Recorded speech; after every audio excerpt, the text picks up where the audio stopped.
Assalamualaikum warahmatullahi wabarakatuh. Perkenalkan, kami dari kelompok 7 yang beranggotakan Salina dan Rahma Gustianur Simbolon. Nah, kami akan mempresentasikan materi tentang penilaian kemampuan pemecahan masalah matematika pada mata kuliah pemecahan masalah matematika dengan dosen pengampu Ibu Asis Prof. Rindi Antika, MPD.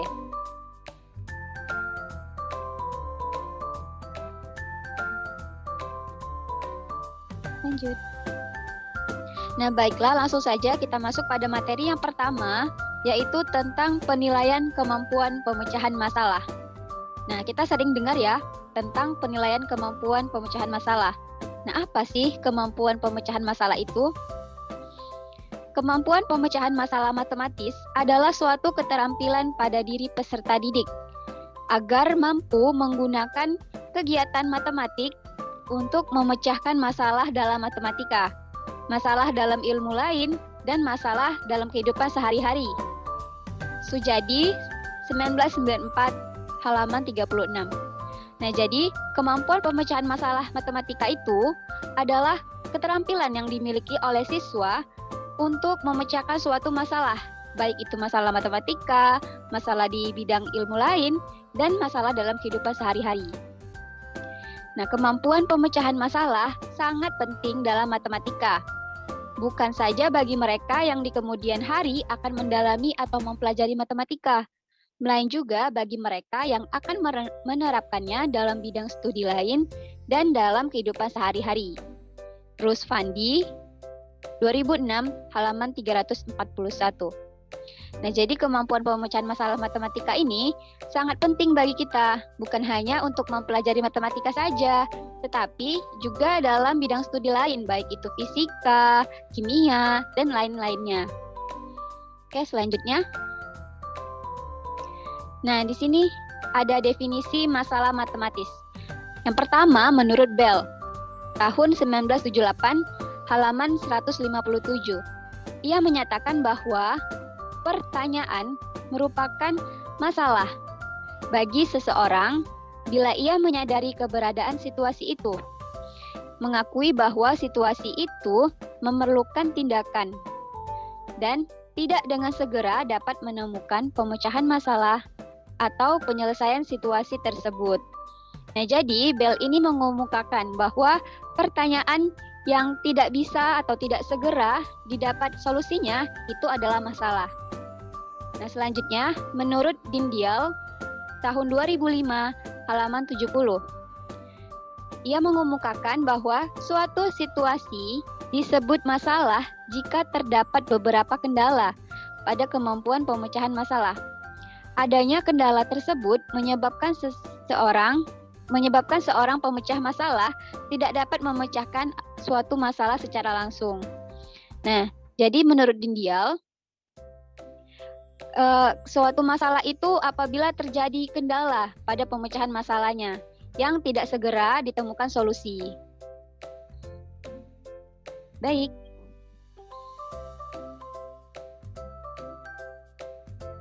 Selanjutnya ada hakikat pemecahan masalah.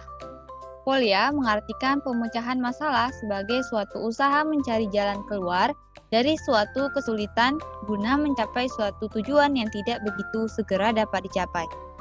Sujono 1988 melukiskan masalah matematika sebagai suatu tantangan bila pemecahannya memerlukan kreativitas, pengertian, pemikiran yang asli atau imajinasi. Berdasarkan penjelasan tersebut, sesuatu yang merupakan masalah bagi seseorang mungkin tidak merupakan masalah bagi orang lain atau merupakan hal yang rutin saja. Nah, pentingnya kemampuan penyelesaian masalah oleh mahasiswa dalam matematika ditegaskan juga oleh Branca pada tahun 1980 sebagai berikut. Yang pertama ada kemampuan menyelesaikan masalah merupakan tujuan umum pengajaran matematika. Yang kedua, penyelesaian masalah meliputi metode, prosedur, dan strategi yang merupakan proses inti dan utama dalam kurikulum matematika.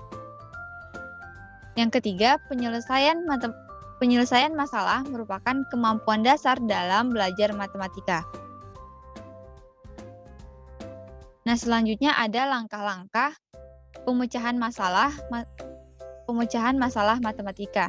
Yang pertama ini menurut Dewey dalam Rothstein dan Pamela tahun 1990. Ia memberikan 5 langkah utama dalam pemecahan masalah. Yang pertama, mengenali atau menyajikan masalah. Yang kedua, mendefinisikan masalah. Yang ketiga, mengembangkan beberapa hipotesis. Yang keempat, menguji beberapa hipotesis. Dan yang kelima, memilih hipotesis yang terbaik. Nah, kemudian ada menurut Polya tahun 1985. Ia menguraikan proses yang dapat dilakukan pada setiap langkah pemecahan masalah. Proses tersebut terangkum dalam 4 langkah sebagai berikut. Yang pertama, memahami masalah. Yang kedua, merencanakan penyelesaian. Yang ketiga, melaksanakan rencana. Dan yang terakhir, memeriksa proses dan hasil. Selanjutnya, indikator kemampuan pemecahan masalah. Yang ada beberapa indikator kemampuan pemecahan masalah matematika menurut NCTM pada tahun 1989, halaman 209, sebagai berikut. Yang pertama, mengidentifikasi unsur-unsur yang diketahui, yang ditanyakan, dan kecukupan unsur yang diperlukan. Yang kedua, merumuskan masalah matematik atau menyusun model matematik. Yang ketiga, menerapkan strategi untuk menyelesaikan berbagai masalah sejenis atau masalah baru dalam atau di luar matematika. Yang keempat, menjelaskan atau menginterpretasikan hasil sesuai permasalahan asal. Yang kelima, menggunakan matematika secara bermakna. Nah, selanjutnya akan dijelaskan oleh Salina.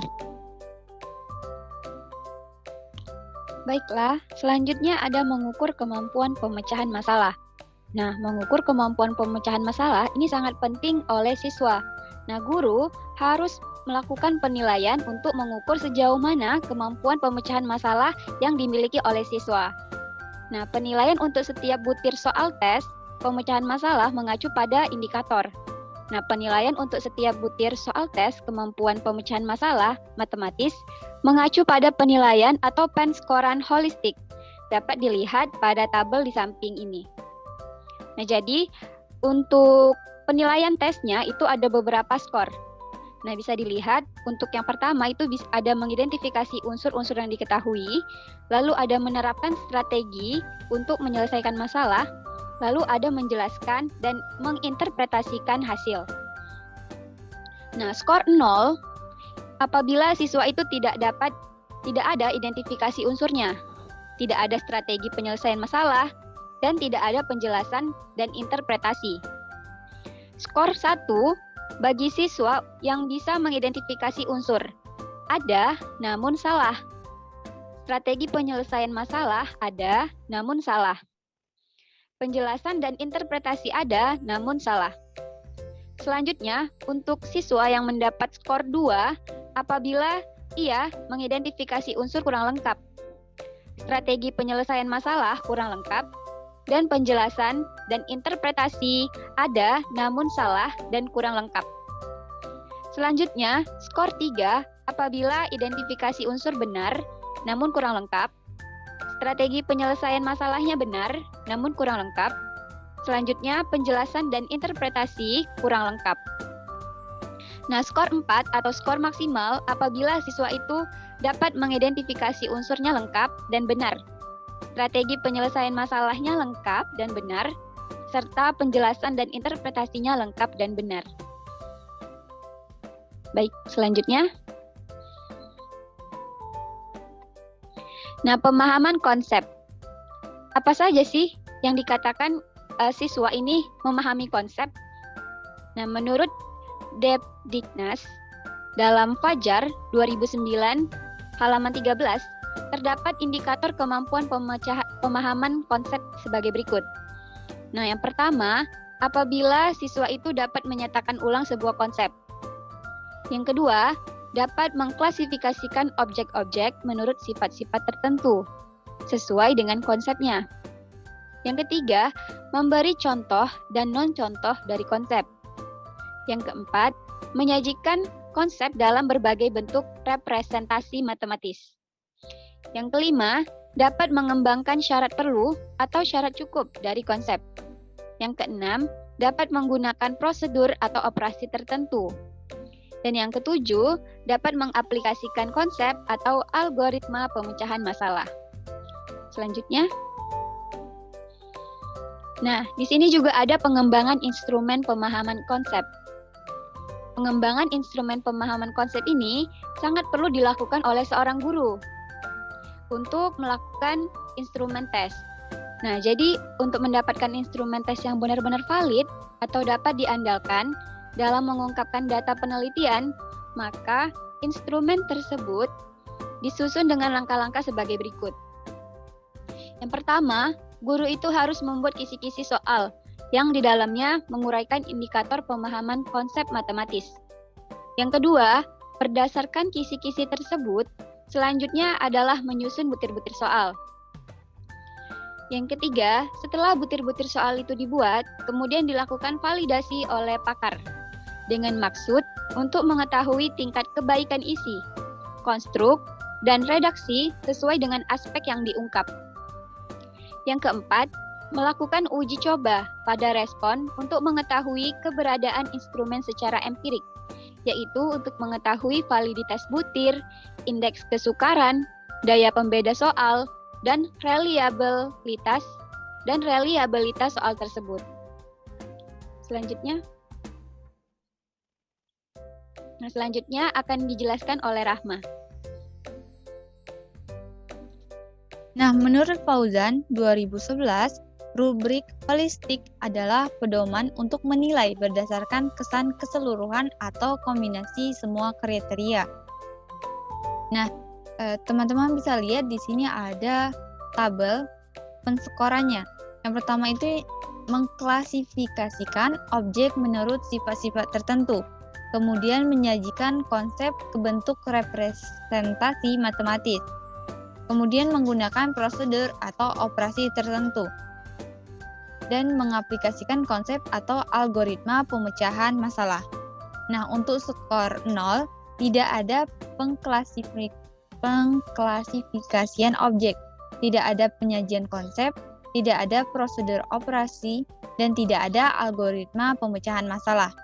Untuk skor 1, ada pengklasifikasian objek namun salah, ada penyajian konsep namun salah, prosedur operasi namun salah, ada algoritma pemecahan masalah namun salah.